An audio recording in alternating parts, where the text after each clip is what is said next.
The massive Confederation flagship Stellar Dawn hung silently in Earth's orbit, its sleek form casting a shadow on the clouds below. High Commander Park Ta-Gil stood with his hands clasped behind his back, his tall frame rigid as he observed the blue-green planet through the observation deck's transparent crystalline viewport. The planet's beauty did little to impress him. After visiting hundreds of worlds across the galaxy, Earth seemed unremarkable. Just another primitive world waiting to be cataloged and potentially exploited for resources. His metallic uniform, adorned with medals and insignias of countless successful conquests, gleamed in the reflected sunlight. Lieutenant Kim Da-hee approached with quiet steps, her datapad displaying the preliminary survey results. She had served under Park for 15 years, and she knew his moods well enough to recognize the look of disdain on his face. "High Commander, the initial assessment is complete," she reported, her voice professional and measured. "Would you like me to summarize the findings?" Park didn't turn from the viewport, but he gave a slight nod. "Proceed." The planet is approximately 70% covered in water, with large landmasses supporting extensive vegetation. Population approximately 8 billion sentient beings, primarily concentrated in urban centers. Their technology level is... She paused, double-checking the readings. "Surprisingly primitive, sir." "Another dirt planet," Park scoffed, finally turning away from the view. "Show me their orbital capabilities." Kim Da-hee brought up a holographic display showing Earth's satellite network. Hundreds of crude satellites cluttered the lower orbits, most of them simple communication devices or primitive observation platforms. Park walked through the hologram, his expression growing more dismissive with each step. "Look at this mess," he said, pointing to a cluster of satellites. "They haven't even mastered basic gravitational stabilization. And these," he waved his hand through another group of holographic objects. "These are just space debris.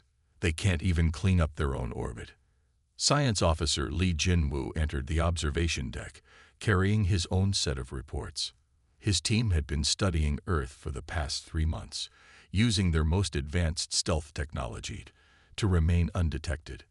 "High Commander," Lee bowed slightly, "I have the detailed analysis of their energy infrastructure." "Let me guess," Park said, his voice dripping with sarcasm, "still burning fossilized organic matter." Lee nodded. "Yes, sir. Approximately 60% of their energy comes from fossil fuels. They have some nuclear fission plants, but their design is incredibly basic. No sign of fusion technology or antimatter containment facilities." Park laughed. But there was no warmth in it. "They haven't even cracked fusion yet." "Pathetic. What about their space presence?" "Very limited, sir," Lee continued, bringing up new data on the holographic display. "They have one small orbital station, a few automated probes in their solar system, and some primitive rovers on their moon and nearest planet. Their most advanced propulsion system still relies on chemical rockets." Lieutenant Kim added, "They have no orbital defense network, sir.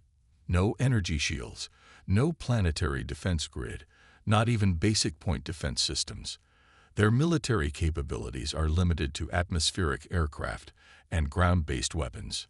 Park walked back to the viewport, studying the planet with renewed interest, though not the kind that would benefit Earth's inhabitants. "Send the report to Central Command. Mark this planet as a Category 3 acquisition target. Rich in resources, minimal defensive capabilities, perfect for our mining operations." "Sir," Lee interjected carefully, "there is one unusual reading we've detected. Occasional energy spikes from their ocean depths, but they're very faint and inconsistent." Park dismissed the concern with a wave of his hand. "Probably geological activity or their primitive underwater vehicles. Nothing that could pose a threat to the Confederation." He turned to face his officers, his expression stern. "Prepare the diplomatic contact protocols. We'll follow standard procedure, offer them some outdated technology, sign a few trade agreements, establish mining operations in their remote areas." The usual approach for primitive worlds. As his officers left to carry out their orders, Park remained at the viewport, already planning how to divide Earth's resources among the Confederation's mining corporations. The planet's vast oceans would be perfect for their hydrogen extraction operations, and the mineral-rich mountains would keep their mining fleets busy for decades. What Park didn't notice, and what the Confederation's advanced sensors failed to detect, was a small, seemingly innocent weather satellite adjusting its position ever so slightly, deep beneath the Pacific Ocean. In a command center that officially didn't exist, General Kang Min-ho watched the alien flagship through the satellite's quantum-encrypted feed. He smiled as he read the aliens' communications, intercepted and decoded by Earth's hidden quantum computers. The Confederation's arrogance would be their downfall. They saw what they expected to see: a primitive world, easy to exploit. They never thought to question why a species capable of splitting the atom still appeared to rely on fossil fuels. They never wondered why Earth's space program seemed to progress so slowly, or why their sensors couldn't penetrate certain parts of the oceans. The general pressed a button, sending an encrypted message to similar hidden facilities around the globe. The message contained just 3 words. They took bait. The trap was set. Now they just had to wait for the Confederation to make their first move. Earth's hidden fleet, centuries more advanced than anything the aliens could imagine, remained silent in the depths, waiting for the perfect moment to reveal humanity's true power. Inside the United Nations headquarters in New York, Ambassador Song Hai-ri's elegant figure commanded attention as she approached the signing table. Her silvery diplomatic uniform, designed to impress primitive species, sparkled under the chamber's lights. She watched with barely hidden amusement as Earth's representatives eagerly reviewed the latest trade agreement. "This technology will revolutionize our medical field," one of the human diplomats said, his eyes bright with excitement as he studied the specifications for what Song knew was outdated Confederation medical equipment. Song maintained her practiced smile, perfected through decades of similar negotiations with other developing worlds. "The Confederation is pleased to share our basic medical scanners with Earth. In exchange, the mining rights in your Arctic region will help us bring more advanced technologies to your people." Behind her, her aide transmitted coded messages back to their ship. These humans are even more eager than expected. They're accepting everything without question. What Song and her team failed to notice was the slight glint of amusement in the eyes of Earth's chief negotiator as he signed the agreement.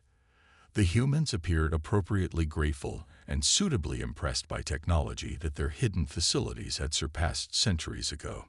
Deep beneath Mount Hala in South Korea, General Kang Min-ho monitored the proceedings through quantum-encrypted channels. His underground command center hummed with advanced technology that would have shocked the Confederation's ambassadors. Massive holographic displays showed the positions of every alien ship in the solar system, their communications decoded in real time by AI systems, far beyond anything the Confederation possessed. Colonel Ba Su-jin stood at his side, watching as another alien mining ship entered Earth's atmosphere. "They're setting up their 4th mining facility in the Arctic," she reported, her voice tight with controlled anger. "How much longer must we watch them dig holes in our planet?" Kang turned to a hidden terminal, its quantum interface responding to his thoughts. Across the solar system, humanity's hidden bases acknowledged his access. Military installations inside Mercury's poles, weapons platforms disguised as asteroids in the belt, and massive fleet bases in the outer solar system all reported ready status. "Patience, Colonel," Kang said, bringing up a detailed strategic display. "Every mining facility they build is another piece of leverage we'll have when the time comes. Let them think they're exploiting us. Let them grow comfortable and careless." On another screen, they watched as Ambassador Song attended a demonstration of Earth's most advanced spacecraft, a chemical rocket that would have been considered primitive even by human standards centuries ago. The Confederation ambassador made a show of politely applauding the demonstration while barely containing her condescension. "Their arrogance blinds them," Bai observed. "They haven't even questioned why our satellite network is so basic, or why we haven't developed better spacecraft. despite having nuclear technology. Kang nodded, manipulating the quantum display to show the true extent of Earth's defenses, hidden beneath the oceans, inside mountains, and scattered throughout the solar system. Humanity's real military power waited. Ships with technology that would make the Confederation's fleet look primitive by comparison. Weapons that could end wars before they began. The Confederation believes they're following their standard playbook for developing worlds, Kang explained. Offer outdated technology, establish mining operations, gradually increase their presence until the planet becomes dependent on them. They've done it hundreds of times before. A junior officer approached with a new report. Sir, the Confederation mining ships are starting to probe deeper into the Arctic ice. They're getting closer to one of our hidden bases. Kang studied the data, then made a decision. Activate Protocol Omega-7. Shift the entire facility 2 kilometers east. Let them dig where we used to be. The massive underground base, larger than a small city, silently moved through the Earth's crust, its advanced phase shift technology leaving no trace of its passage. The aliens would find nothing but ice and rock where they searched. What if they detect the energy signature? Bai asked. They won't, Kang replied confidently. Their sensors can only detect what they expect to find. And they expect to find a primitive world that still thinks nuclear fission is advanced technology. He brought up a new display, showing the status of Earth's hidden fleet. In the depths of every ocean, inside hollow mountains, and buried beneath the polar ice, thousands of ships waited. Each one carried weapons and defensive systems that would have made the Confederation's military leaders lose sleep if they knew they existed. Every trade agreement they sign, every condescending smile from their ambassadors, every mining operation they start, it all serves our purpose, Kang said. They think they're slowly taking control of Earth. Instead, they're giving us everything we need to understand their weaknesses. Colonel Ba watched as another alien ship landed, carrying more advanced technology that would go straight to Earth's research facilities for analysis. They have no idea what's coming, do they? Kang's smile was grim as he activated a final series of commands, checking the readiness of humanity's real defense network. No, Colonel, they don't. And that's exactly how we want it to stay. Until it's too late for them to do anything about it. Dr. Nam Yuna's fingers danced across the holographic controls of the phase shift drive, making final adjustments while the massive machine hummed with barely contained power. The dark side lunar base stretched for kilometers in every direction, hidden from both Earth and the Confederation's prying eyes. Through the reinforced windows, the stark lunar landscape provided perfect camouflage for humanity's most advanced military installation. Final calibration sequence complete, she announced to her team. The phase shift drive, reverse-engineered from a crashed alien ship found in Antarctica over 100 years ago, represented technology far beyond anything the Confederation currently possessed. While they looked down on Earth's primitive chemical rockets, humanity had quietly mastered technology that would make their visitors' ships look like children's toys. Dr. Nam pulled up the original schematics from the crashed ship, comparing them to their improved version. The Confederation's design had been good, but a century of human innovation had made it better. Where the original could only phase shift a small vessel, their version could move entire fleets through dimensional space. Dr. Nam, her assistant, called from a nearby monitoring station. We're detecting increased activity from the Confederation mining ships near the lunar South Pole. They're expanding their Helium-3 operation. She smiled slightly, watching the alien ships on the quantum display. They were so focused on their mining operation that they never questioned why their sensors couldn't penetrate certain areas of the moon. Their arrogance made them blind to the massive power signatures that their equipment should have detected. Deep in the base's research section, dozens of scientists worked on various pieces of advanced technology. Some studied antimatter containment fields that made the Confederation's best efforts look crude. Others perfected weapon systems that could disable enemy ships without destroying them. In one particularly secure lab, researchers were putting the finishing touches on a device that could redirect entire fleets through artificial wormholes. Remember when we first started studying their technology? Dr. Nam's old colleague, Dr. Park, asked as he joined her at the control station. They thought we were still struggling with nuclear fission, while we were already improving on their phase shift designs. The crashed ship had been humanity's first contact with alien technology. Instead of revealing the discovery, Earth's governments had made a decisive choice: learn, improve, and prepare. While maintaining a carefully crafted image of a developing civilization, humanity had quietly built the most advanced fleet in known space. A priority alert flashed across their screens. One of the Confederation's mining ships had veered off course, approaching dangerously close to a hidden sensor array. Dr. Nam quickly accessed the base's defensive systems, ready to activate their cloaking technology if necessary. "They're getting bolder," Dr. Park observed. "Each day they push a little further, dig a little deeper." Dr. Nam nodded, watching as the mining ship eventually turned away. "They think they're being clever, slowly expanding their operations. They have no idea they're playing exactly into our hands." In the base's massive assembly bay, row upon row of advanced warships stood ready. Each vessel incorporated centuries of human innovation built upon stolen alien technology. The Confederation's proudest flagship would look obsolete next to even the smallest of these ships. "Final system check complete," announced the base's AI. Unlike the simple computer systems Earth showed to their visitors, this AI represented the peak of human achievement. Quantum processors merged with human consciousness in ways the Confederation had never imagined possible. Dr. Nam brought up the status of their global network. Hidden bases across the solar system reported ready status. Weapons platforms disguised as asteroids maintained their silent vigil. Phase shift drives in every major installation hummed with potential energy, waiting for the signal. "How long do you think it will be?" Dr. Park asked, watching as another Confederation ship landed on Earth, carrying more of their advanced technology. "Not long," Dr. Nam replied, checking the latest reports from Earth's deep-sea bases. "They're starting to get careless. Soon they'll try to establish a permanent military presence. That's when we'll show them what a primitive civilization can do." She ran her hand along the smooth surface of the control panel, feeling the power thrumming beneath.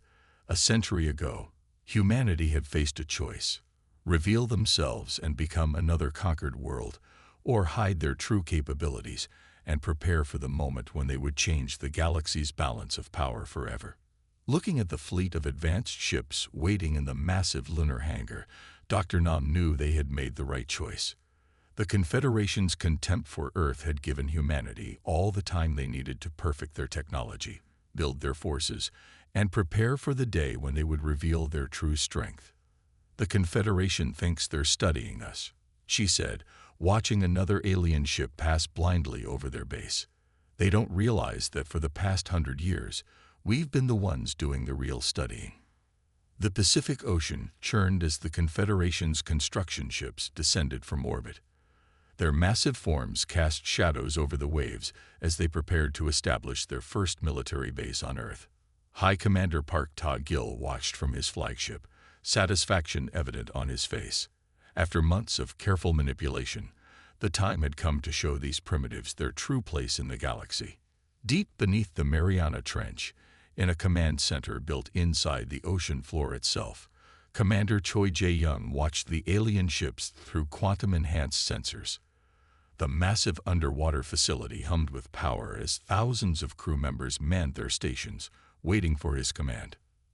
"They've begun construction procedures," his sensor officer reported. "Their ships are deploying foundation anchors." Choi allowed himself a small smile. "Send the signal to all fleet commanders. Operation Rising Tide begins now." Through quantum-encrypted channels, the message raced to hidden bases throughout Earth's oceans. In the Atlantic, Pacific, Indian, and Arctic waters, massive underwater doors began to slide open. Each door was kilometers wide, camouflaged by advanced technology that had kept them hidden from the Confederation's sensors for decades. Captain O'Hansall stood on the bridge of the flagship, Thunder of Earth, the most advanced warship humanity had ever built. Around his vessel, thousands of ships waited in the underwater docks. Their sleek forms incorporated centuries of human innovation, built upon reverse-engineered alien technology, and improved far beyond their original designs. "All ships report ready, Captain," his first officer announced. "Phase shift drives at full power. Begin surface ascent," O commanded. "Activate stealth systems until we break the surface." The ocean itself seemed to come alive as humanity's ghost fleet rose from the depths. Water cascaded off advanced hull plating as ships larger than the Confederation's finest vessels broke the surface. Their energy signatures, hidden for so long, now blazed like newborn stars. Aboard the Confederation flagship, alarms screamed as sensors detected the impossible. Park Ta-Gil stared in disbelief at the tactical display, watching as thousands of ships emerged from Earth's oceans. "Impossible," he exclaimed, his face pale. "Their energy signatures, they're more advanced than our own ships. How can these primitives—" "Sir," his sensor officer's voice cracked with panic. "Detecting multiple phase shift drives, their technology. It's beyond anything in our database." Captain O's voice broadcasted across all frequencies in perfect Confederation standard language. "Attention Confederation forces, you have entered restricted Earth space. Your attempts to establish military presence in our waters are rejected. Stand down immediately." The Confederation construction ships froze in place, their crews watching in stunned silence as humanity's fleet took up attack positions. Each Earth vessel carried weapons that could disable Confederation ships without destroying them, a mercy their would-be conquerors had not planned to show. Commander Choi watched from his underwater command center as the plan they had prepared for centuries unfolded. "Send the second signal," he ordered. "Let them see everything." Across Earth's orbit, hundreds of satellites suddenly shed their primitive disguises, revealing advanced weapon platforms. From hidden bases on the Moon, Mars, and throughout the asteroid belt, more ships emerged. Earth's defensive grid, hidden in plain sight for so long, activated in a dazzling display of power. "By all stellar powers," Park whispered as his tactical display showed the true extent of Earth's military might. The planet they had dismissed as primitive, the people they had planned to slowly subjugate, had just revealed themselves to be one of the most powerful civilizations he had ever encountered. "Your mining operations will cease immediately," Captain O's voice continued, calm and professional. "All Confederation military forces will withdraw to a distance of no less than 1 million kilometers from Earth. You have 30 minutes to comply." Commander Choi allowed himself to feel a moment of pride as he watched the Confederation ships scramble to respond. Humanity had hidden their true capabilities for so long, playing the role of primitive natives while building their strength in secret. "Sir," his communications officer called out, "we're receiving surrender signals from multiple Confederation vessels." The massive underwater doors began to close as the last of Earth's ghost fleet emerged.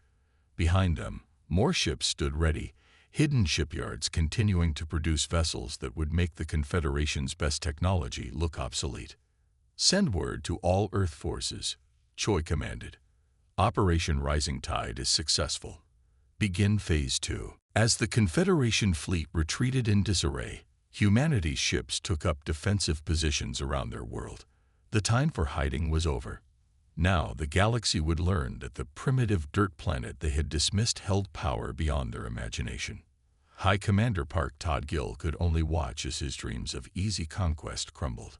The Confederation had sought to exploit another primitive world, only to find themselves facing a civilization that had surpassed them centuries ago.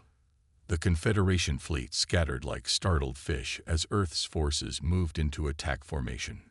Captain O'Hansol's voice remained calm as he issued orders from the bridge of thunder of Earth, watching the tactical display as Confederation ships tried desperately to regroup.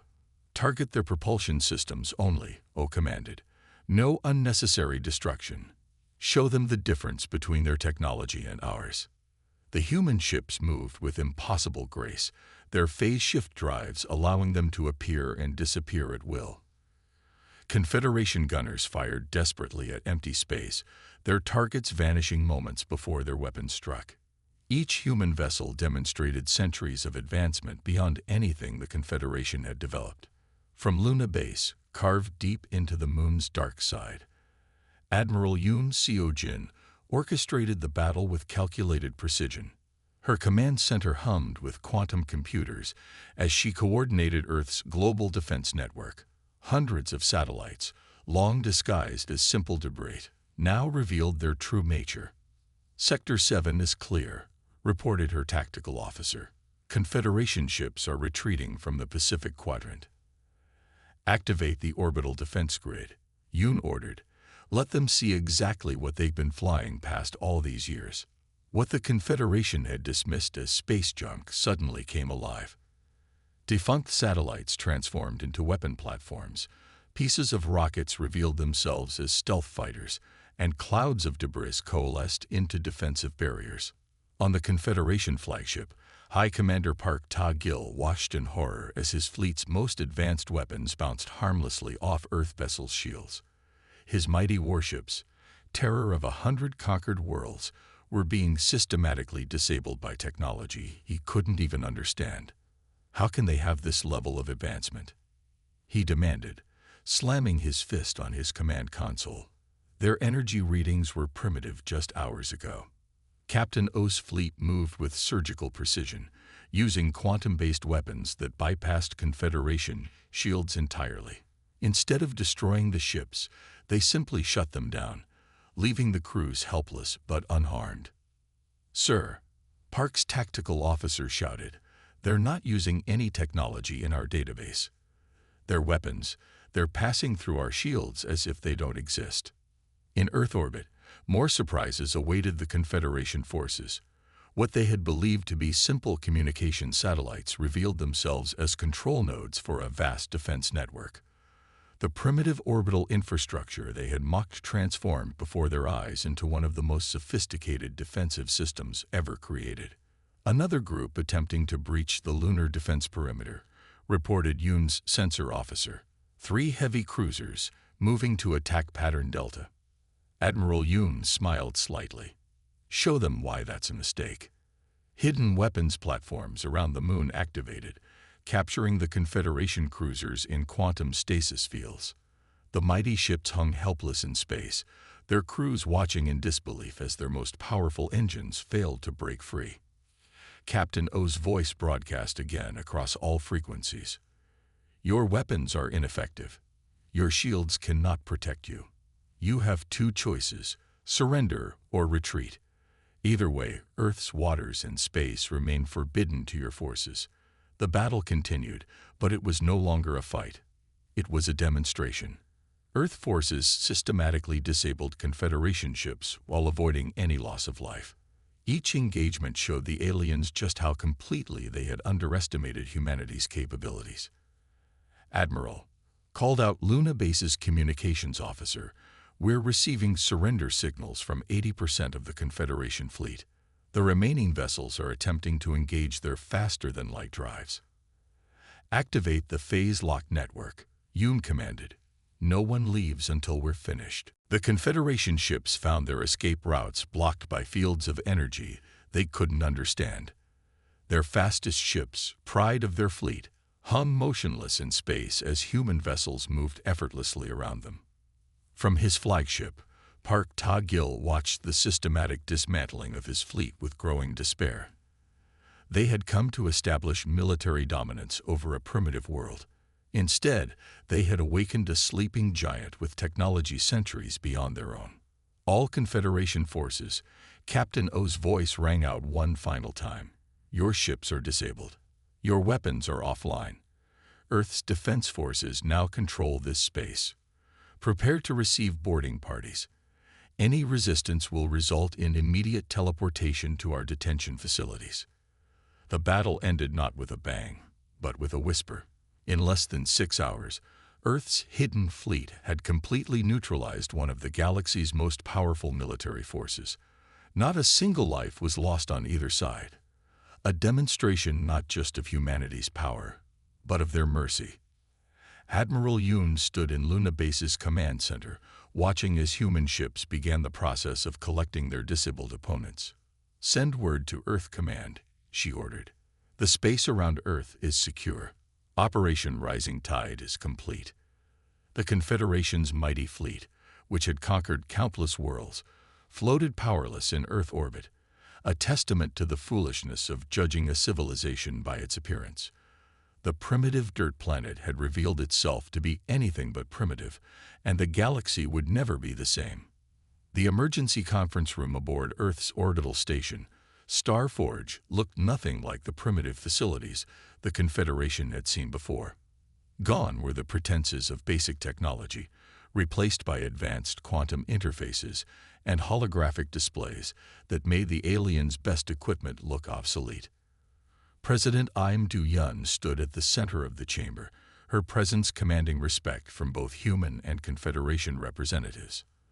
The room's circular design allowed her to face all delegates equally, including the now humbled High Commander Park Ta-gil, who sat with his senior officers under guard. "For over a century," Im began, her voice calm but firm, "Earth has watched your Confederation expand across the galaxy. We observed as you conquered worlds, stripped them of resources, and moved on to your next targets, all while believing you were alone in mastering advanced technology." The holographic displays showed recordings of Confederation ships throughout the decades, their failed invasions, their mining operations, their diplomatic deceits. Each image had been captured by Earth's hidden observation posts, spread throughout the galaxy. Park Ta-gil shifted uncomfortably in his seat as he watched. The primitive satellites he had mocked had been collecting data on his civilization's every move. The space debris he had dismissed had been monitoring his fleet's communications. "Your first ships crashed on Earth 300 years ago," Im continued, bringing up images of recovered alien vessels. "While you believed we were still fighting with gunpowder weapons, we were reverse engineering your technology. While you saw us struggling with basic rockets, we were building ships that would surpass your finest vessels." The Confederation diplomats whispered among themselves as Earth revealed its true technological capabilities.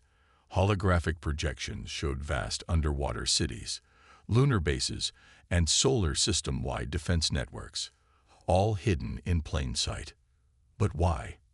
Park finally asked, his voice hoarse. "Why maintain this deception for so long?" President Im smiled slightly. "Because you gave us time.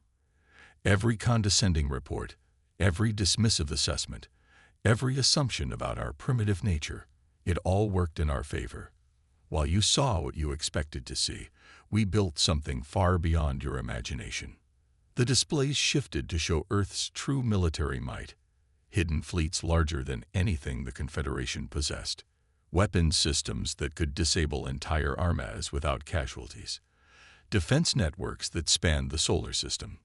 "We chose to wait," Im explained, "to understand before revealing ourselves. We learned from your successes and your failures. We improved upon your technology while developing our own.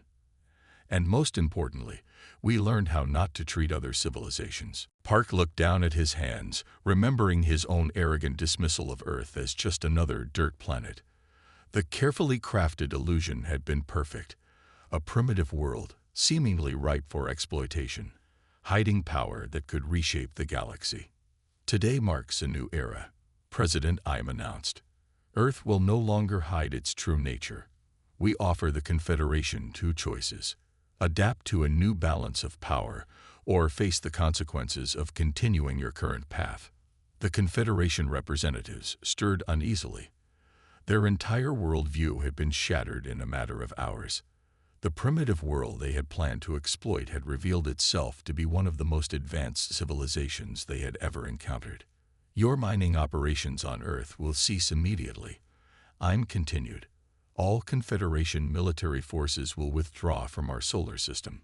In return, we are willing to establish genuine diplomatic relations, as equals, not as conquerors and conquered." Park watched as his fellow Confederation leaders absorbed the magnitude of their situation. The weapons that could have destroyed their fleet had instead merely disabled it. The civilization they had dismissed as primitive had shown both power and mercy. "We don't seek war," Im concluded, her voice softening slightly. "We seek balance. The galaxy is vast enough for all of us, but only if we approach each other with respect rather than conquest in mind." As the conference continued, Park understood the full scope of Earth's deception. Every primitive satellite had been a sensor platform. Every piece of space debris had been a weapon in disguise. Every trade agreement had been an opportunity to study Confederation technology. The dirt planet had outmaneuvered them all, turning their own arrogance against them. As Park looked around the advanced conference room, he realized that the real primitives had been the Confederation all along, too blind in their superiority to see the truth before them. President Im's final words echoed through the chamber. "Let this be a lesson to all who would judge a civilization by its appearance. Earth stands ready to forge a new future, one of cooperation rather than conquest. The choice is yours." The Confederation representatives began their deliberations, but the outcome was already clear. The balance of power had shifted, and the galaxy would never be the same. Earth had revealed its true nature, and the age of Confederation dominance was over. The orbital station, Morning Calm, hung majestically above Earth, its advanced architecture a far cry from the primitive space stations the Confederation had seen before. Inside the grand negotiation chamber, Ambassador Ryu Jaiho stood before the assembled delegates, his presence commanding attention as holographic displays showed the true extent of humanity's achievements. "For centuries," Ryu began, "Earth has monitored your civilization's expansion." The displays showed detailed maps of Confederation space, including classified military installations and secret research facilities. "While you thought us blind, we were watching. While you believed us deaf, we were listening." Park Ta-gil, once the proud High Commander and now a chastened representative, watched as Ryu revealed file after file of collected intelligence. Every major Confederation decision, every military campaign, every diplomatic maneuver. Earth had recorded it all. "Your civilization developed faster than light travel and thought itself master of the stars," Ryu continued, activating a new display. "Meanwhile, we developed this." The hologram showed Earth's quantum phase shift technology, capable of moving entire fleets through dimensional space without the limitations of traditional FTL drives. The Confederation representatives murmured among themselves as Ryu presented more evidence of Earth's technological superiority. Weapons that could disable ships without destruction. Defense systems that could detect cloaked vessels. Communication networks that operated instantly across vast distances. "The treaty before you," Ryu explained, "establishes a new balance in our galaxy. Earth will no longer hide its capabilities, and the Confederation will no longer pursue its policy of conquest and exploitation." As the delegates reviewed the treaty terms, activity continued throughout Earth's solar system. Hidden bases emerged from their camouflage, revealing vast networks of defense platforms and research facilities. Ships that had lurked in the depths of oceans now patrolled openly, their advanced technology a testament to human ingenuity. Deep within the lunar base, Dr. Nam Yuna and her old mentor, Dr. Han Wujin, watched the sunset paint Earth's surface in brilliant colors. The view from their advanced facility was breathtaking, made more special by the knowledge that they no longer needed to hide their work. "Look at them now," Nam said, gesturing to the Confederation ships visible in orbit. "All those years they spent looking down on our primitive world, never realizing we had surpassed them generations ago." Han nodded, his eyes reflecting the Earth's glow. "They called us a dirt planet," he mused. "They never understood that from dirt comes all life, all growth, all potential." Back in the Morning Calm, the treaty signing proceeded.